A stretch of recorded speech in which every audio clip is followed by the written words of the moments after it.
વિરોધનો અવાજ।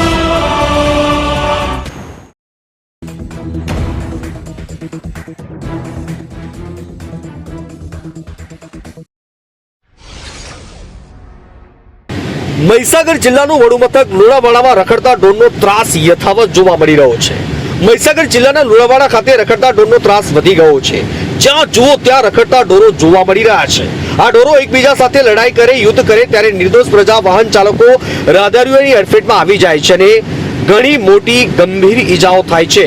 ત્યારે રખડતા ઢોરોને પગલે અકસ્માતોને કારણે લોકોના દવાખાને લઈ જવામાં આવે છે અને ઘણા લોકોને ગંભીર ઈજાઓ પણ થાય છે, જેની નુકસાની પ્રજા ભોગવી રહી છે, જે કેટલા અંશે વ્યાજબી ગણાય।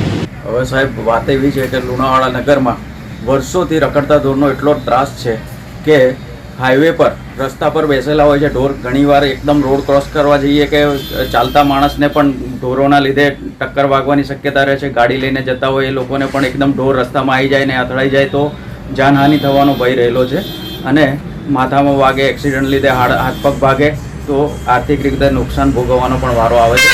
આના માટે અમે તંત્રને ઘણીવાર રજૂઆત કરી, તેમ છતાં બધા તંત્રમાં અલગ અલગ તંત્ર એકબીજા પર ટોપલો ઢોળી દે છે અને કોઈ જવાબદારી લેવા તૈયાર નથી।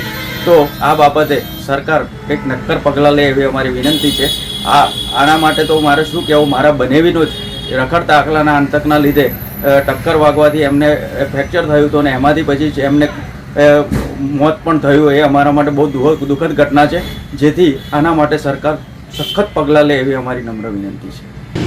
આ રખડતા ઢોરો સોસાયટીમાં, ગલીઓમાં અવારનવાર એકબીજા સાથે લડાઈ કરે છે અને યુદ્ધ જેવી સ્થિતિનું નિર્માણ કરે છે, ત્યારે કોઈ નિર્દોષ તેનો ભોગ બનવું પડે છે।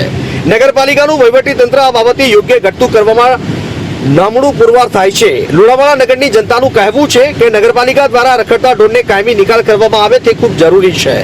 ત્યારે લુણાવાડા નગરમાં સતત વધી રહેલા રખડતા ઢોરના ત્રાસને કારણે અગાઉ ઘણા બધા અકસ્માતો થયા હોવાનું ઇલેક્ટ્રોનિક અને પ્રિન્ટ મીડિયામાં પણ સમાચારો પ્રસિદ્ધ થયા હોવા છતાં પણ તંત્ર ઘોર નિંદ્રામાં પોઢી રહ્યું હોવાનું લોકમુખે ચર્ચાઈ રહ્યું છે। નોંધનીય બાબત એ છે કે હાઈકોર્ટ દ્વારા રખડતા ઢોર અંગે ટકોર કરવામાં આવી છતાં પણ મહીસાગર જિલ્લાનું વહીવટી તંત્ર, લુણાવાડા નગરપાલિકાના જવાબદાર વહીવટી તંત્ર દ્વારા આ બાબતે કોઈ પણ પ્રકારના પગલાં નથી લેવામાં આવ્યા તેવું જોરશોરથી ચર્ચાઈ રહ્યું છે। સંતરામપુરથી અમીન કોઠારીનો રિપોર્ટ।